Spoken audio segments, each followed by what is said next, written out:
Assalamualaikum warahmatullahi wabarakatuh. Waalaikumsalam warahmatullahi wabarakatuh. Bismillahi walhamdulillah, wassalatu wassalamu ala sayyidina rasulillah wa ala alihi wa sahbihi wa mawalah.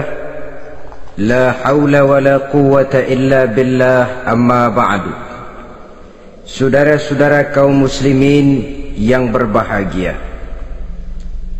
di dalam kehidupan ini kita senantiasa mengambil iktibar, contoh dan teladan dari orang-orang sebelum kita.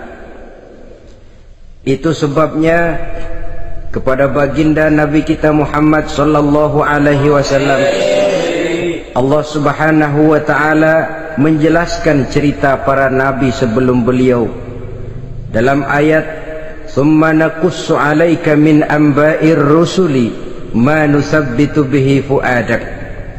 Demikianlah kami ceritakan kepadamu wahai Muhammad sebagian dari kisah para rasul-rasul sebelum kamu yang dengan itu akan memperkuat hatimu, meneguhkan keyakinanmu dan memantapkan pendirianmu. Inilah manfaatnya belajar dari sejarah. Jadi jangankan kita, baginda Nabi sendiri pun oleh Allah Subhanahu wa taala diceritakan sejarah para nabi sebelum beliau yang dimusuhi oleh umatnya, yang dicaci maki oleh kaumnya, yang terusir dari kampung halamannya, bahkan sampai ada yang terbunuh oleh umatnya. Itu seluruhnya merupakan iktibar manusabbitu bihi fu'adak, untuk memantapkan langkahmu, meneguhkan keyakinanmu dan menguatkan pendirianmu menghadapi perjuangan ini. Sehubungan dengan itu, pada pertemuan kali ini Al-Fakir ingin menyampaikan satu cuplikan kecil dari kehidupan seorang sahabat utama baginda Nabi, yaitu Sayyidina Umar ibn al-Khattab radhiyallahu an. Beliau adalah Umar bin Khattab bin Nufail bin Abdul Uzza dari suku Quraisy golongan Bani Adi. Perawakannya tinggi, kekar dan gagah, melambangkan sifatnya yang pemberani, tegas dan tidak pernah kenal takut kepada siapapun. Sebelum mendapat hidayah, Umar bin Khattab termasuk orang yang berdiri di barisan orang-orang yang memusuhi umat Islam. Ia terperangkap dalam tradisi jahiliyah di mana gemar berperang dan bermabuk-mabukan juga merupakan hal-hal yang pernah dilaksanakan dalam kehidupannya sebelum beliau masuk ke dalam agama Islam. Oleh karena itu, dalam kehidupan beragama, hidayah merupakan sesuatu yang penting. Bagaimanapun banyaknya dosa dan kesalahan yang telah dilakukan oleh seseorang, tidak seharusnya menyebabkan ia putus asa dari rahmah Allah.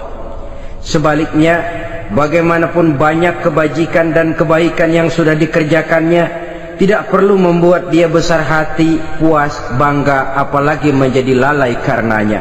Sebab kita belum tahu akan bagaimana ujung perjalanan dari kehidupan kita ini. Saudara-saudara, kisahnya pun masuk Islam merupakan peristiwa yang menarik. Pada satu hari, dengan pedang terhunus, Umar bin Khattab menuju Darul Arqam, tempat di mana baginda Nabi biasa berkumpul dengan para sahabat. Melihat mukanya yang beringas, matanya yang nanar, orang sudah menyangka dan mengerti ini tentu akan terjadi pembunuhan. Dalam perjalanan menuju Darul Arqam, Umar bertemu dengan Nuaim bin Abdullah. Nuaim bertanya, "Ya Umar, mau kemana ente?" "Mau membunuh itu, si murtad itu," kata. "Si murtad yang mana?" Yang mana lagi? Itu yang memecah belah kita, yang menghina berhala-berhala kita, yang menjelek-jelekkan nenek moyang dan keturunan kita. Siapa lagi kalau bukan Muhammad? Kata Nuaim Umar, enggak salah, tidak salah lagi. Salah Umar. Salah kenapa? Apa kamu enggak malu? Kamu mau pergi membunuh Muhammad, sementara adikmu sendiri Fatimah, dia sudah termasuk salah seorang pengikut Muhammad. Mendengar ini, muka yang memang tadinya sudah marah dan merah, tambah jadi kelabu. Bukan main mangkelnya Umar bin Khattab. Orang lain dia musuhi, orang lain dia kejar-kejar. Ini malah adiknya sendiri menjadi pengikut dari baginda Nabi. Tidak jadi menuju Darul Arqam, dia berangkat ke rumah adiknya Fatimah. Adapun di rumah Fatimah sedang berkumpul Fatimah, suaminya Sa'id bin Zaid, dan seorang sahabat Habbab ibnul Arad. Mereka sedang membaca Quran. Waktu itu Quran belum lagi dijilid macam sekarang, jadi masih merupakan suhuf atau lembaran-lembaran tercecer saja. Ketuk pintu, ya tentu tidak assalamualaikum karena dia belum Islam. Tok tok tok. Siapa di luar? Umar. Mendengar suaranya saja, ini sahabat yang namanya Habbab ibnul Arad sudah lari ke belakang pintu. Sambil komat kamit baca doa mohon diselamatkan oleh Allah. Adapun Fatimah yang sedang memegang suhuf, lembaran tulisan Quran itu, menyembunyikan suhuf itu di belakang bajunya. Umar masuk. Fatimah, saya bang, apa benar berita yang saya dengar? Berita apa itu bang? Bahwa kau sudah masuk Islam. Bang, andai kata Muhammad memang benar, bagaimana? Sudahlah, jangan belit-belit, jawab saja, kau masuk Islam benar atau tidak? Ya. Saudara hadirin, begitu dikatakan iya, tangannya langsung melayang, menampar muka adiknya ini, sehingga mengalir darah dari hidungnya. Suaminya Sa'id bin Zaid yang mencoba melindungi istrinya, dipegang lehernya, dibanting, diduduki dadanya. Oh, ini jawara ini.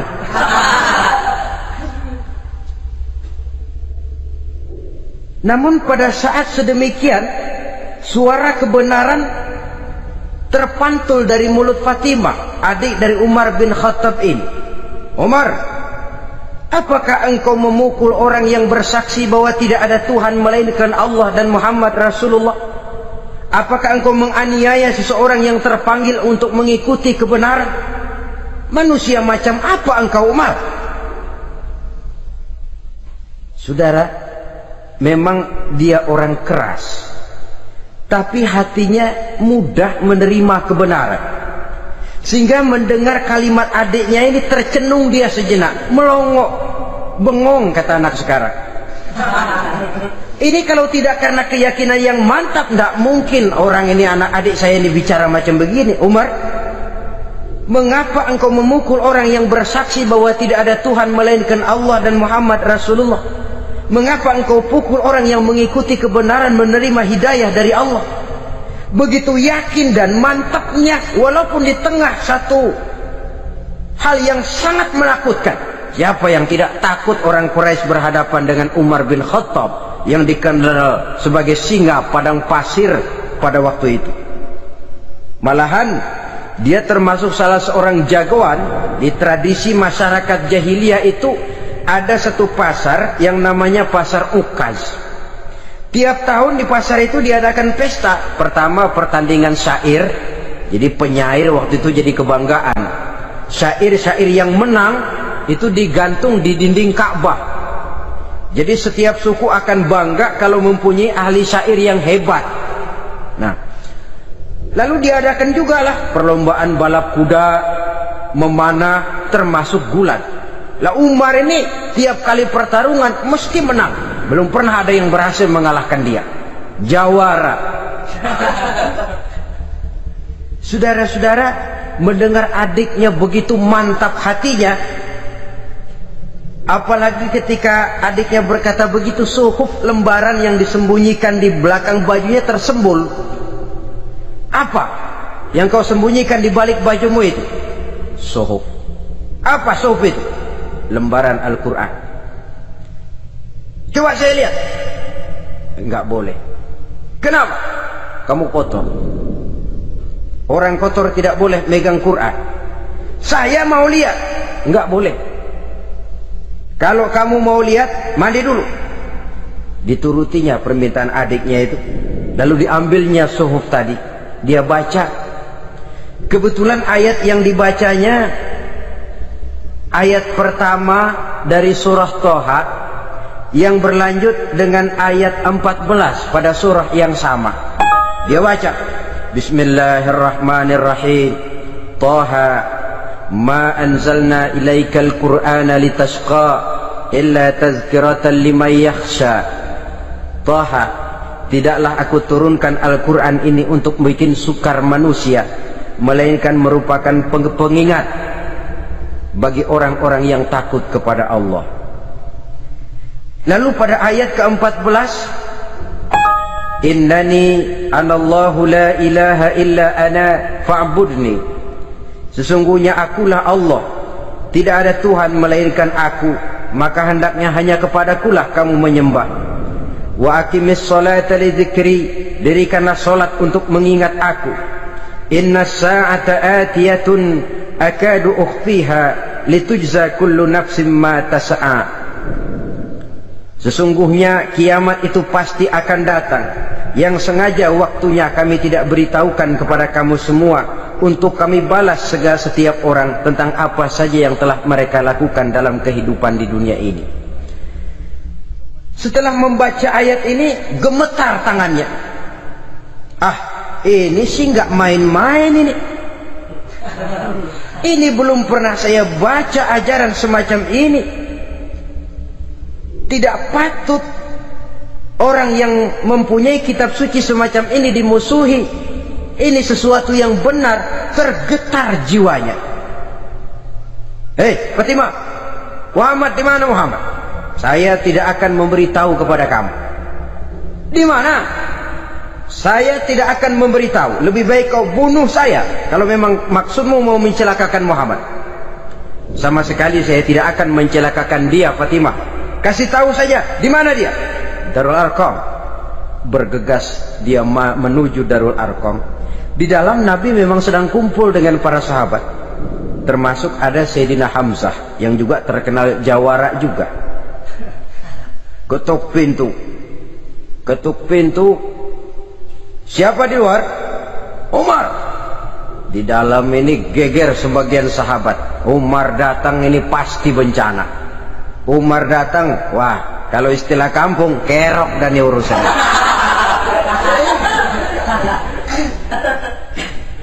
Tapi baginda Nabi menenangkan mereka. Tenang, mudah-mudahan ada hikmahnya. Sayyidina Hamzah tampil, bukakan dia pintu. Kalau niatnya baik, kita terima. Kalau niatnya tidak baik, saya paling depan. Dibukakan pintu. Begitu dibukakan pintu, Umar masuk merangkul baginda Nabi, kemudian dengan tersendat, Ashhadu an la ilaha illallah wa ashhadu annaka ya Muhammad Rasulullah. Saya bersaksi tidak ada Tuhan melainkan Allah, dan saya bersaksi bahwa engkau hai Muhammad adalah utusan Allah. Sahabat takbir semua, Allahu Akbar, Allahu Akbar. Kegembiraan meliputi suasana ketika itu. Kenapa? Karena sebelumnya dikala Umar belum masuk Islam, dia merupakan ganjalan yang paling dikhawatirkan oleh umat Islam. Setelah dia masuk Islam, jelas merupakan satu keuntungan yang sangat besar. Dan dia tertarik kepada Islam bukan karena bujuk rayu orang, tidak karena diberikan harta, tidak karena diiming-iming oleh kedudukan tinggi, Tapi karena kebenaran, hidayah menembus hatinya melalui wasilah ayat dalam surah Thaha yang dibacanya melalui suhuf yang dipegang oleh adiknya tadi. Sejak saat itu berubah 180 derajat Umar bin Khattab radhiyallahu anhu. Tetapi tetap dengan sifatnya keras, tegas, dan tidak pernah kenal takut kepada siapapun. Cuma kalau sebelum Islam dia kerasnya kepada Islam, setelah dia masuk Islam muter arah kepada siapapun yang memusuhi Islam, dia bersikap keras, tegas, dan tidak pernah kenal takut. Bahkan setelah beliau masuk Islam, satu hari ketika di Darul Arqam kumpul-kumpul, waktu itu Nabi belum berdakwah secara terbuka karena pengikut masih sedikit. Sayyidina Umar usul, "Ya Rasul, ada apa Umar? Alasna 'alal haq fi mamatina wa mahyana." Ya Rasul, bukankah kita ini berdiri di atas sesuatu yang benar? Bukankah mati kita, hidup kita untuk melaksanakan sesuatu yang benar? Bala ya Umar, betul Umar. Wallazi nafsi biyadih, innakum la'alal haq in muttum wa in hiyitum. Demi Allah Umar, kata Nabi, sesungguhnya kamu dan kita semua berdiri di atas kebenaran, hidup ataupun mati. Setelah mendapat jawaban begini, Umar masuk kepada tujuan pembicaraannya. Izan ya Rasul, fafimal ihtifal. Kalau memang begitu ya Rasul, kalau memang kita yakin kita berdiri di atas kebenaran, kita hidup karena kebenaran, kita mati pun memperjuangkan kebenaran, fafimal ikhtifa. Kenapa mesti ngumpet-ngumpet? Kenapa harus sembunyi-sembunyi? Wallazi ba'asaka bil haq, demi Allah ya Rasul, la takhrujanna wa la nakhrujanna ma'ak. Tuhan harus keluar menyampaikan Islam ini secara terbuka, dan kami akan mendampingi Tuhan dengan segenap jiwa dan raga. Sekali masuk Islam gak tanggung-tanggung. Yang kayak begini ini yang kita perlukan sekarang ini. Begitu masuk Islam gak tanggung seluruhnya, jiwa dan raganya masuk Islam. Beliau yang pertama kali mengajukan ide, kenapa harus dakwah sembunyi ya Rasul? Wong kita berdiri di atas kebenaran, memperjuangkan sesuatu yang hak. Kalau kita mati, kita pun mati membela kebenaran. Kenapa mesti fafimal ikhtifa? Kenapa harus sembunyi-sembunyi? Mulai sekarang mari keluar ya Rasul, saya akan dampingi Tuhan, nyawa taruhannya. Saudara hadirin yang saya hormati, selalu dia tempat-tempat yang pernah dia melaksanakan maksiat sebelum dia Islam, selalu dia kunjungi, sampai dia berkata, tidak ada tempat yang pernah saya melakukan kesalahan sebelum saya Islam yang harus saya tutupi dengan kebajikan setelah saya Islam sekarang ini. Bahkan ada satu riwayat menjelaskan beliau itu yang tinggi badannya, kekar perawakannya, gemetar orang ngadepin dia. Tapi beliau sendiri sangat mudah gemetar kalau sudah mendengar ayat-ayat Allah. Sehingga ada satu riwayat menjelaskan Sayyidina Umar itu setelah masuk Islam, kalau sholat kadang-kadang bila menoleh ke kanan beliau senyum, bila menoleh ke kiri beliau menangis berurai air mata. Ada orang bertanya, ya Umar, kenapa menengok ke kanan kau senyum, ke kiri kau menangis? Itulah kalau saya ingat jahilnya saya sebelum Islam. Adapun bila saya menoleh ke arah sebelah kanan saya tersenyum, teringat betapa dulu saya membuat berhala dari korma. Saya tumpuk-tumpuk, saya susun begitu.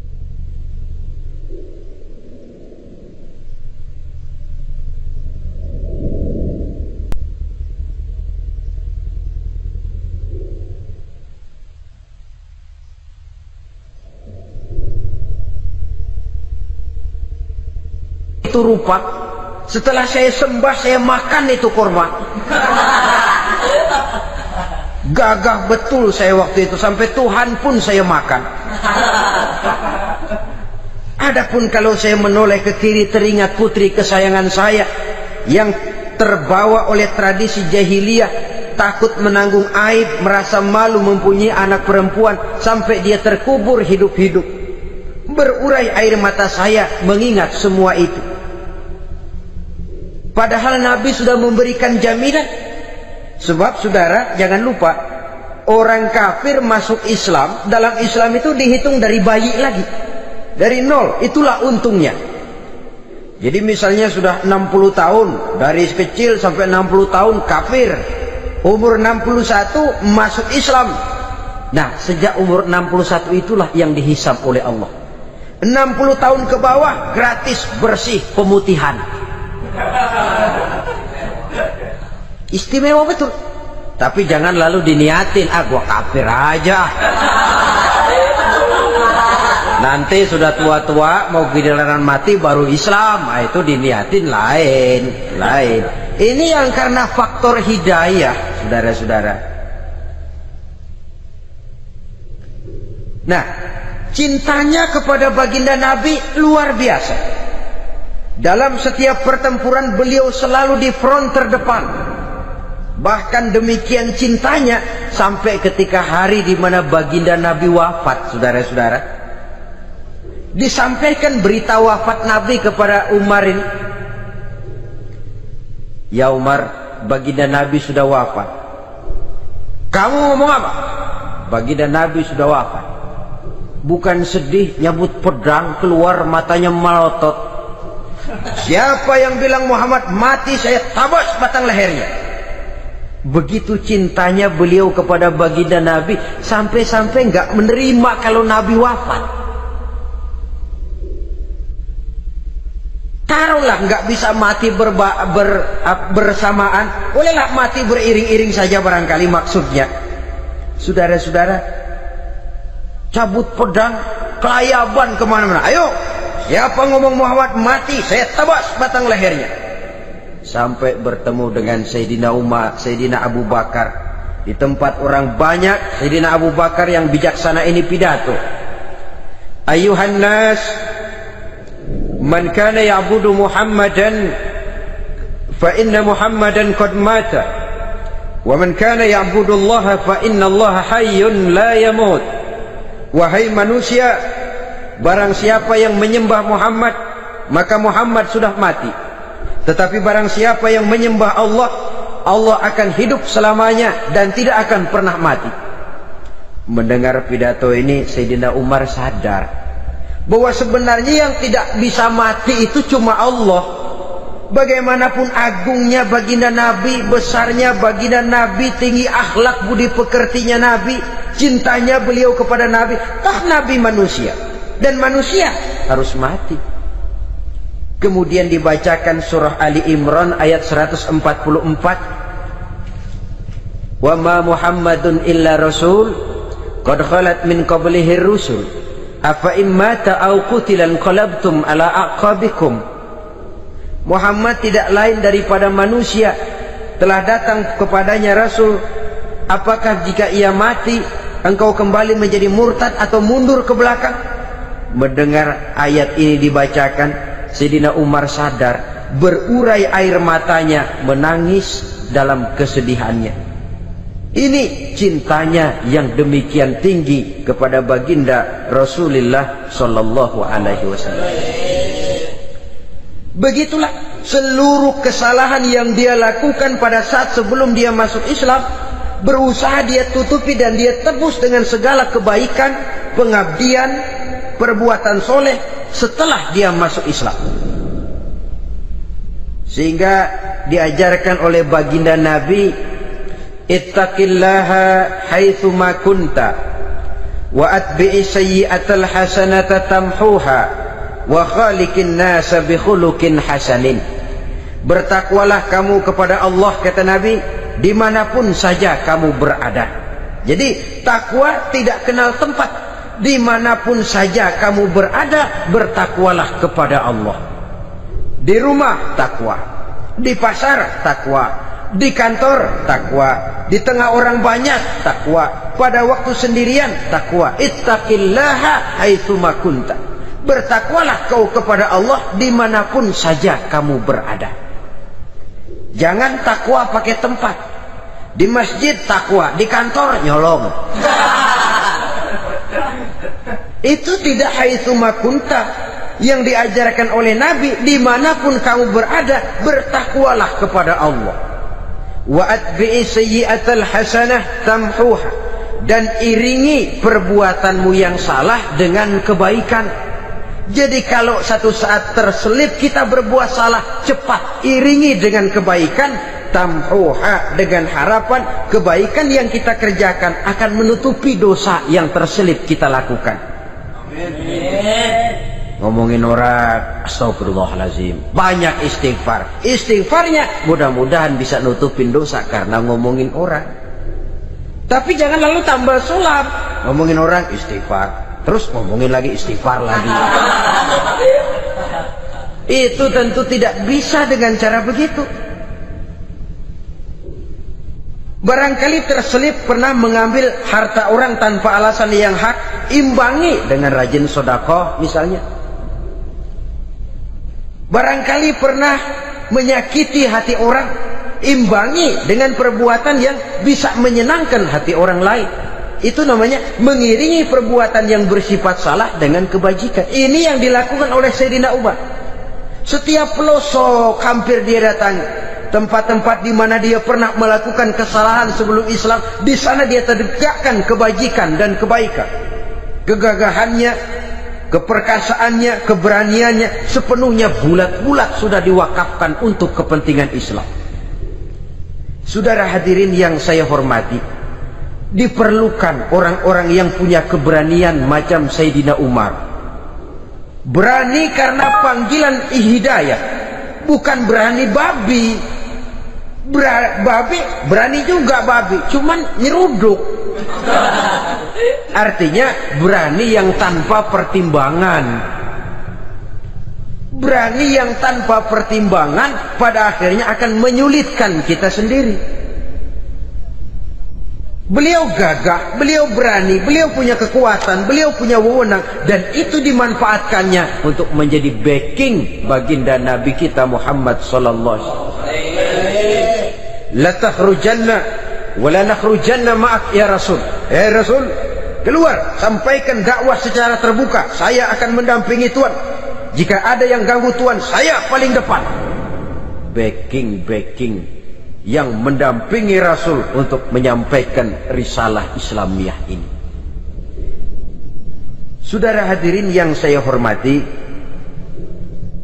wa khaliqin nasa bi khuluqin hasanin, kata Nabi, dan pergaulilah manusia dengan akhlak yang baik, karena dengan ini kau bisa mengambil hati orang. Dalam hadis lain katakan, innakum la tas'una an-nasa bi amwalikum walakin yas'uhum minkum bastul wajhi wa husnul khuluq. Kamu tidak akan bisa menyenangkan orang banyak dengan hartamu, tapi kamu bisa ambil hati mereka dengan budi pekerti yang luhur dan muka yang manis. Dengan harta belum tentu kita bisa menyenangkan semua orang, tapi budi pekerti yang luhur, muka yang manis, itu yang akan bisa membuat kau menyenangkan orang banyak.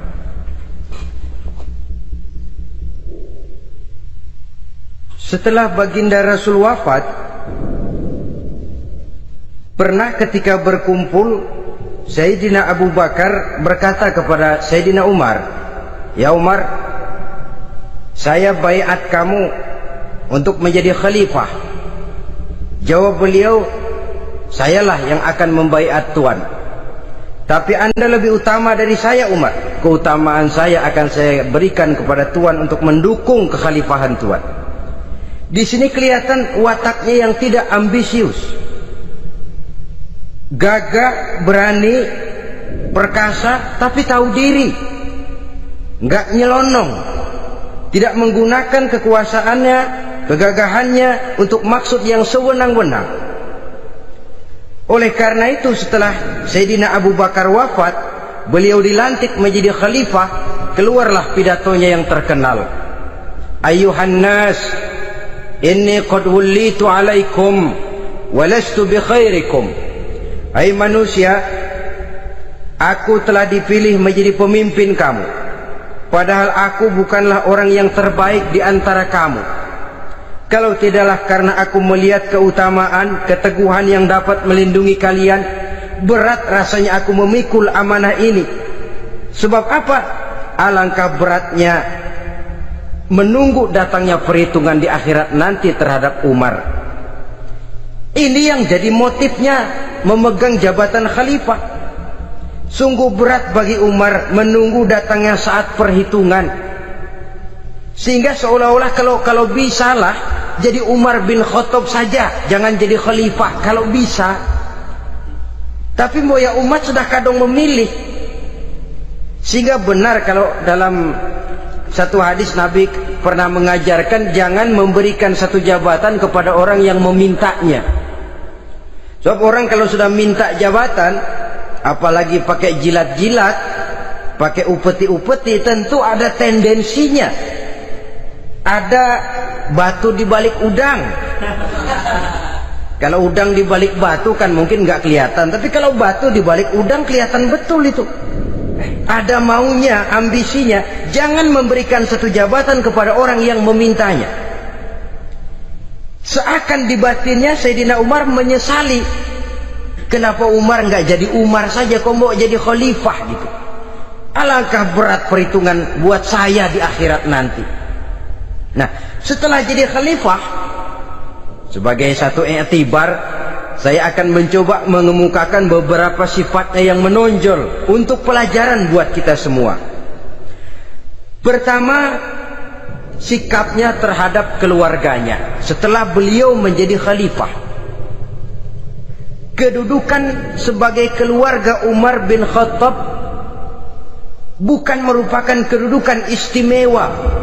Itu ditanamkan betul kepada keluarganya. Jangan karena bapakmu khalifah, lalu mentang-mentang anak khalifah kau merasa dapat fasilitas, merasa bisa berbuat semau-maumu. Kau harus punya tanggung jawab dan beban moral, memberikan contoh yang lebih baik kepada rakyat. Ini yang ditekankan kepada keluarganya. Kalau beliau mau mengeluarkan undang-undang, undang-undang itu lebih dahulu dibicarakan di tengah keluarganya, kumpul anak-anaknya. Ini akan ada undang-undang begini. Siapa di antara kalian mau mentaati, persilakan. Yang tidak pun persilakan. Tapi saya ingatkan, kalau ada dari keluarga Umar yang melanggar peraturan yang saya keluarkan ini, saya akan menghukumnya 2 kali lipat karena dia keluarga saya. Menghukumnya 2 kali lipat karena dia keluarga saya. Jadi bukan mentang-mentang anak babe lalu kebal hukum. Tidak. Siapa yang di antara kalian melanggar peraturan ini, akan aku kenakan hukuman 2 kali lipat karena dia keluargaku. Nah, saudara hadirin yang saya hormati, lalu berwibawa, dijaga betul keluarganya. Suatu hari beliau datang ke rumah putranya Abdullah bin Umar. Ketika masuk dilihatnya Abdullah bin Umar sedang makan daging. Makan daging. Merah muka Umar. Mentang-mentang anak khalifah ya, mentang-mentang anak Amirul Mukminin ya, kamu makan daging. Lihat tuh rakyat kita masih banyak yang kelaparan, makan daging, makan roti keras. Padahal itu halal, sesuatu yang diperoleh dengan usahanya sendiri. Tetapi begitu hati-hatinya Umar untuk menjaga pandangan orang. Keluarga khalifah merupakan beban moral sebab akan dijadikan contoh oleh rakyatnya. Mentang-mentang anak khalifah ya makan daging. Lihat tuh rakyat, roti keras digarotin. Lain saat beliau pergi ke satu pasar. Di situ dilihat ada sapi gemuk-gemuk. Tempat lain sapinya kurus-kurus. Tanya, ini yang gemuk-gemuk sapi siapa? Sapi Abdullah bin Umar. Sapi anaknya. Panggil Abdullah bin Umar, suruh sini. Datang anaknya. Abdullah bin Umar, bagaimana ceritanya sampai ini? Begini Bapak, dahulu itu dengan uang saya beli sapi kurus-kurus. Lalu saya rawat Saya berikan upah orang untuk merawat sapi-sapi itu, sampai sekarang dia menjadi gemuk.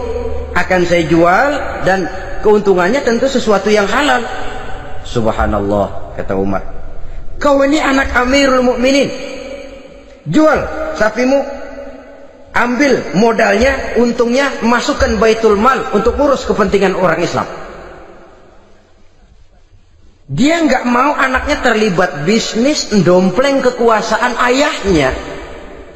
Karena mentang-mentang anak khalifah lalu segala macam bisnis lancar. Orang takut karena apa? Anak babe. Ada lagi.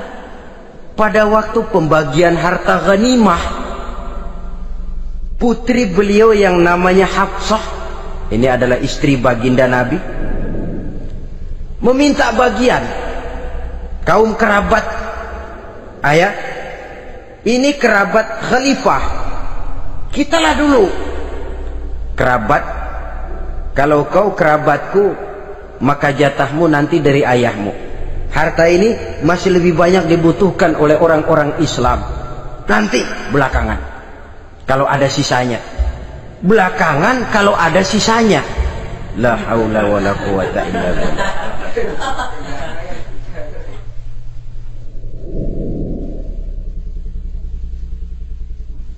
Saudara hadirin, itu terhadap keluarganya. Kemudian apa sifat-sifat yang menonjol dari kepemimpinannya? Pertama, kesederhanaannya. Beliaulah satu-satunya khalifah, Amirul Mukminin, setingkat presiden kalau sekarang, yang punya jubah cuma 2 dan 1 pun punya anaknya. Tambelan lagi.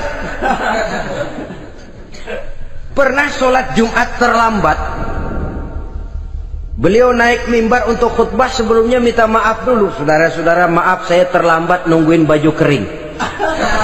Seorang khalifah nungguin baju kering. Sederhana dalam kehidupannya. Mari kita ambil satu cerita lagi. Pada waktu beliau jadi khalifah, yang diangkat jadi gubernur di Mesir adalah Amr bin As. Amr bin As hidupnya lebih mirip kaisar. Istananya besar, pakaiannya bagus-bagus. Nah, yang paling mengganggu pikiran Amr bin As, di sebelah istananya ini ada gubuk reot, kepunyaan orang Yahudi lagi. Ah, ini nggak pantas bener, masa di samping istana gubernur ada gubuk reot. Orang Yahudi lagi yang punya. Ini mesti, udah, bikin saja rencana, panggil dinas tata kota, bikin planning. Di sini mau dibangun masjid, proyek negara. Bikin gambarnya, susun anggarannya, tender. Saudara-saudara, si Yahudi yang punya gubuk reot dipanggil. Yahudi, ada apa, Pak? Kamu tahu nggak? Enggak. Iya, memang belum saya kasih tahu.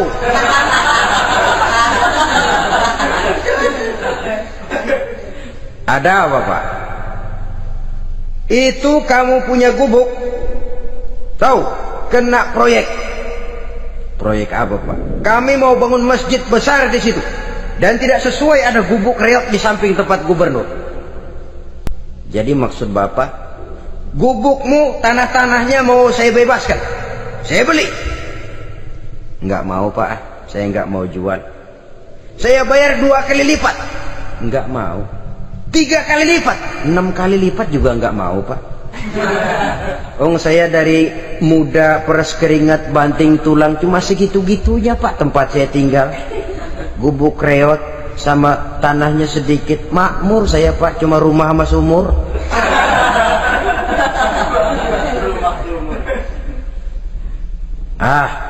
Ini Yahudi kelewatan juga. Akhirnya turun perintah, sudah, kalau dia nggak mau dibebaskan, gusur saja, tarik, ambil bulldozer, digusur. Yahudi ini berurai air matanya. Aduh, begini jadi rakyat kecil, udah jatuh ketiban ember lagi.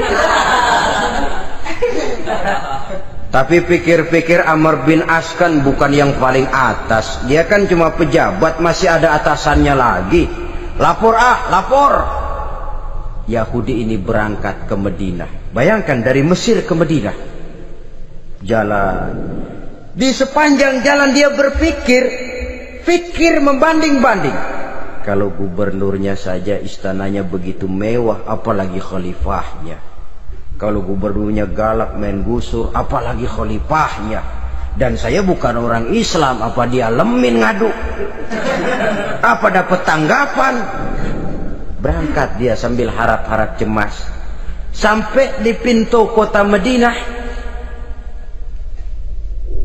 dia temui orang lagi tidur di bawah pohon korma. Selamat siang Pak.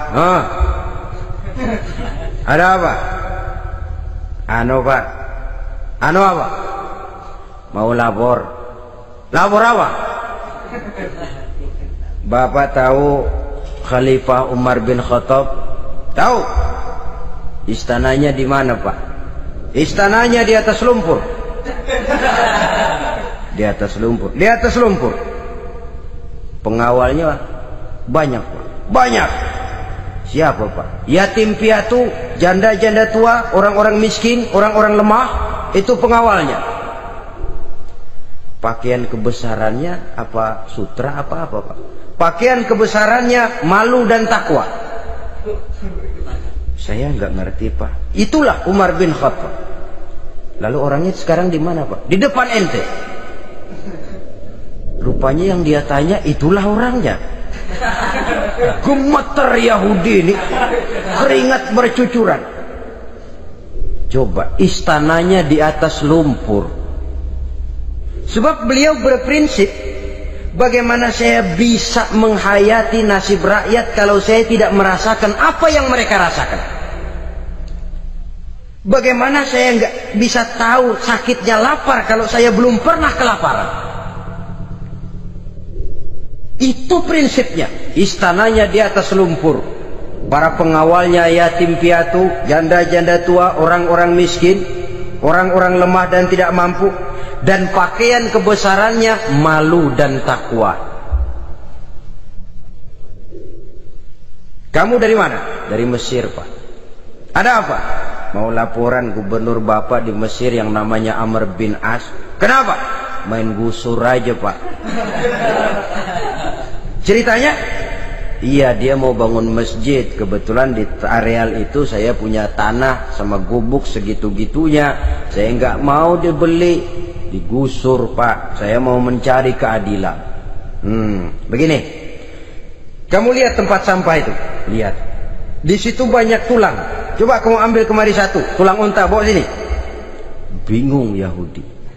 Pak, saya kemari mau cari keadilan. Kalau tulang mah di Mesir juga banyak Pak. Sudahlah, pokoknya kau ambil saja tulang itu. Dicoker-coker dapat dikasih. Tulang itu digaris lurus oleh Sayyidina Umar dengan ujung pedang. Red. Nah, nih, kau bawa kepada Amr bin As. Makin bingung itu Yahudi. Suruh bawa tulang cuman digaris. Nanti saya ngomong apa Pak? Sudahlah, kasih saja. Pulang dia. Sampai di Mesir, Tuan Gubernur, ada apa? Saya baru menghadap Khalifah. Kemudian beliau sampaikan ini, dikasih tulang. Amr bin As ngelihat tulang ada goresan lurus dengan ujung pedang, gemetar, badannya keluar keringat dingin, panggil kepala proyek, proyek batal, masjid nggak jadi didiriin, itu gubuk Yahudi diriin lagi. Ini Yahudi makin bengong.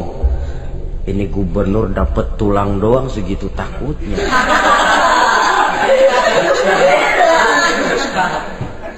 Ada apa sebenarnya Tuan Gubernur? Kamu tahu, ini nasihat pahit buat saya dari Amirul Mukminin Umar bin Khattab. Seolah-olah beliau bilang, hai Amr bin As, jangan mentang-mentang sedang berkuasa ya. Pada suatu saat kau akan jadi tulang-tulang kayak begini. Maka mumpung kamu masih hidup dan berkuasa, berlaku lurus dan adillah kamu seperti lurusnya garis di atas tulang ini. Red, lurus, adil, jangan bengkok. Sebab kalau kamu bengkok, nanti aku yang luruskan pakai pedangku. Siapa yang nggak ngeper digituin? Sampai akhirnya apa? Kata si Yahudi, Pak, kalau begitu Islam adil ya? Adil. Kalau gitu biarin dah Pak, tanah saya. Mau kamu jual? Bukan saya jual Pak, saya kasih aja dah. Campur gubuk-gubuknya, ambil aja dah.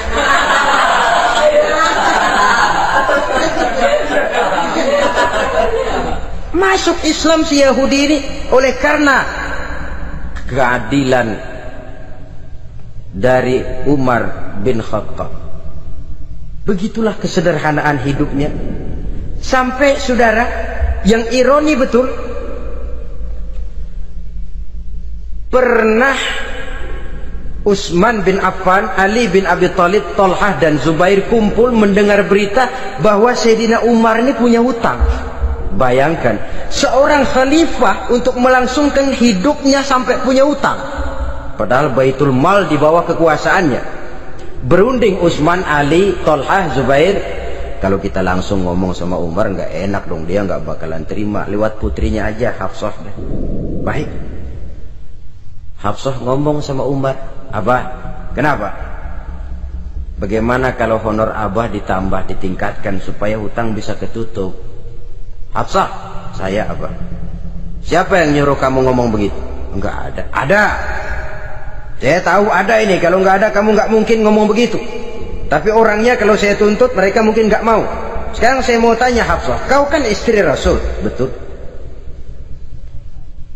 Nah, saya mau tanya, suamimu makanannya apa? Daging? Bukan. Roti. Tempat tidurnya kasur empuk? Bukan. Kain kasar yang kalau musim panas kami bentangkan, kalau musim dingin separuh buat tidur, separuh buat selimut. Pakaian yang dibelikan untukmu berapa banyaknya? Cuma 2. Nah, itu guru saya, orang yang paling saya cintai, dan itu yang saya ikuti. Bahkan setelah beliau wafat, Sayyidina Umar ini hutangnya ditanggungkan kepada anaknya Abdullah bin Umar, dan itu pun dilunasi dengan menjual rumahnya, sehingga rumahnya itu disebut Darul Qadha, rumah bayar hutang. Begitu kesederhanaannya. Jadi nggak pakai aji mumpung jadi khalifah lalu kayak ikan gurita, tangan yang mana aja megang. Itu kan mental monyet. Monyet itu kan begitu, tangan megang kiri kanan, mulut ngawal, kaki megang, temennya dikasih masih ngerampas juga. Monyet rakus betul itu. Itu kesederhanaannya. Kenapa kesederhanaan ini timbul? Karena sikap zuhudnya. Zuhud itu tarkud dunia li ajlil akhirah. Orang yang mengambil dunia hanya yang diperlukan dengan lebih mengutamakan kehidupan akhirat. Watak zuhudnya yang sangat menonjol. Dialah pahlawan yang paling berani di medan perang. Dialah imam yang paling khusyuk di masjid. Dan tidak jarang kalau sholat sendiri, begitu membaca ayat yang menceritakan neraka, nangis berurai air matanya. Saudara hadirin ma'asyiral muslimin rahimakumullah.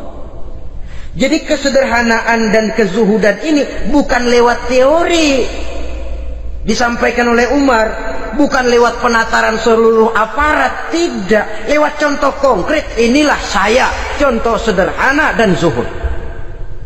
Bagaimana saya akan bisa merasakan penderitaan kalau saya sendiri tidak pernah menderita? Bagaimana saya akan tahu sakitnya lapar kalau saya belum pernah kelaparan?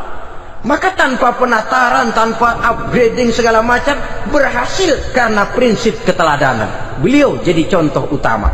Dan sumber utamanya tentu tidak lain karena contoh dari baginda Nabi besar Muhammad sallallahu alaihi wasallam.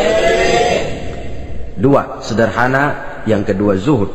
Yang ketiga, sifat yang menonjol dari kekhalifahannya adalah adil. Kalau sudah bicara soal hukum, dia tidak pernah kenal kompromi. Adalah seorang pemuka Nasrani masuk Islam, namanya Jabalah bin Aiham. Ketika dia bikin haji, kain ihramnya keinjak orang Arab yang hitam, Badui. Jengkel, dia merasa bekas tokoh, enak aja nih orang udah jelek nginjak lagi. Ditempeleng orang tadi. Orang ini lapor kepada Umar, panggil Jabalah bin Aiham, panggil. Kau ditampar? Betul Khalifah. Tampar dia, tampar lagi. Dipukul orang itu di depan Sayyidina Umar. Jadi tidak karena kau ini bekas kepala suku, kau ini bekas orang terhormat, lalu ada kebijaksanaan yang tidak bijaksana, kebijaksanaan yang akhirnya jadi tidak bijaksana. Dan itu memang sudah dimulai dengan memblokir keluarganya. Tidak satu keluarganya pun yang boleh mempunyai perasaan bahwa menjadi keluarga khalifah merupakan fasilitas dan keuntungan. Kau jangan makan di atas punggungku, kau jangan menikmati fasilitas di atas keringatku. Dan tidak ada keinginan mewariskan jabatan khalifah kepada anak-anaknya. Pernah beliau musyawarah, saya bingung kenapa khalifah, gubernur Kufah ini sulit nyari orang. Diangkat yang lemah, rakyat ngeluh. Diangkat yang keras, rakyat juga ngeluh. Ada calon khalifah, kalau ini mah nggak salah lagi nih buat gubernur Kufah. Siapa? Abdullah bin Umar, anak beliau sendiri. Melotot matanya, jangan macam-macam kau, cukup satu orang Umar memegang jabatan ini. Kalau berhasil, kami keluarga Umar sudah merasakannya. Kalau gagal, cukup kegagalan seorang Umar.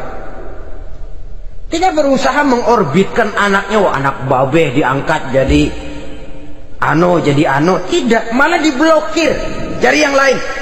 Tapi Abdullah bin Umar cukup syarat ya khalifah, dia orang bertakwa dan soleh.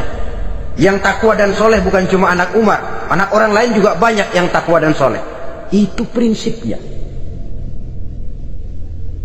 Sehingga ketegasannya ini membuat orang jadi sungkan. Dan tidak seorang pun berani kirim-kirim upeti hadiah. Pernah itu ada pejabat dari Azerbaijan kirim makanan, kue, mending apa? Kue. Gitu dicicipi enak juga ya kue ini, enak khalifah. Ini di sana apa makan rakyat biasa? Bukan, ini makanan orang-orang fit. Nah, dibungkus lagi itu kue, dibungkus. Ontamu mana? Di luar.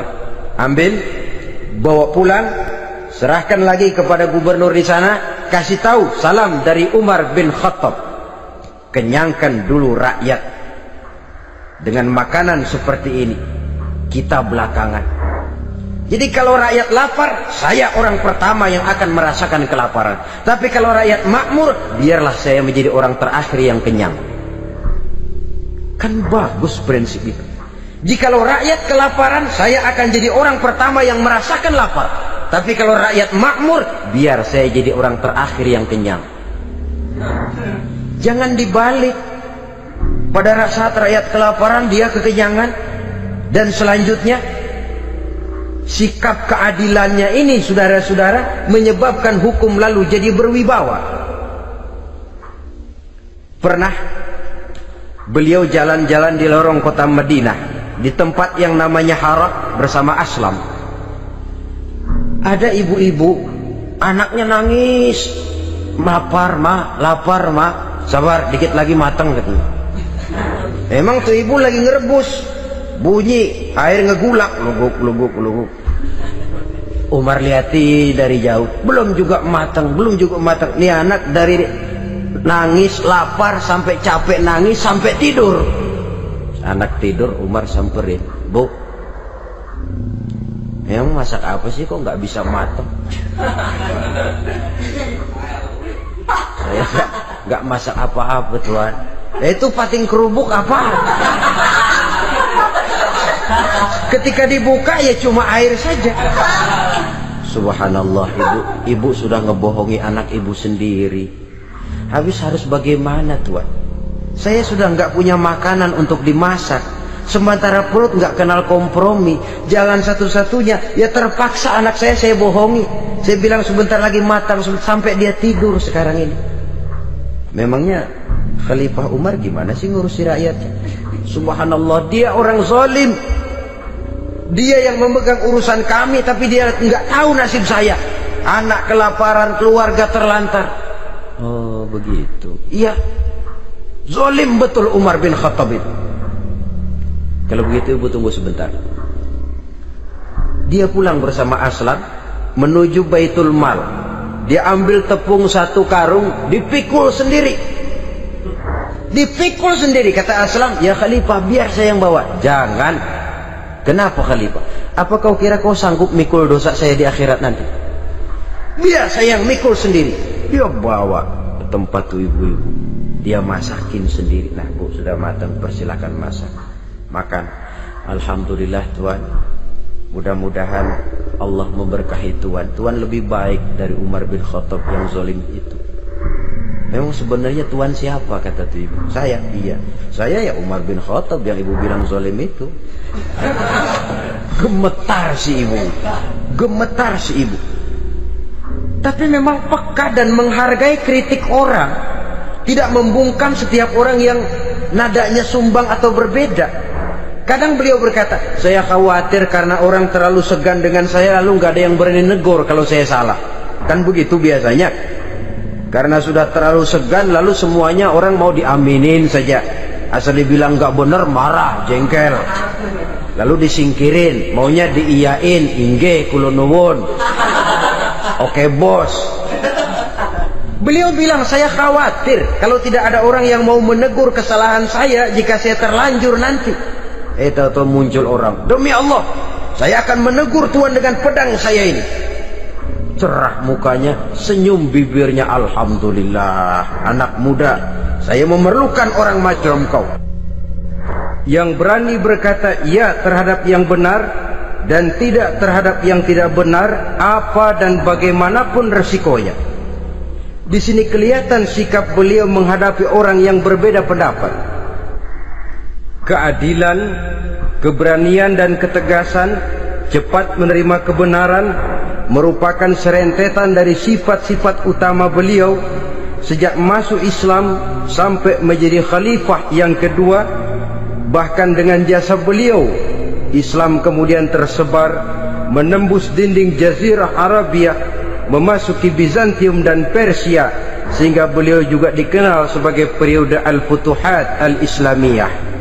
Nah saudara-saudara, inilah cuplikan kecil dari kehidupan seorang agung dan besar yang memang sangat terbatas kata-kata untuk melukiskan kebesaran itu. Namun yang secuplik ini mudah-mudahan menjadi sumbangan moral dalam rangka kita memperbaiki diri menuju kehidupan yang lebih baik. Terima kasih banyak atas segala perhatian. Mohon maaf atas segala kekurangan. Usikum wa nafsi bitaqwallah. Wassalamualaikum warahmatullahi wabarakatuh.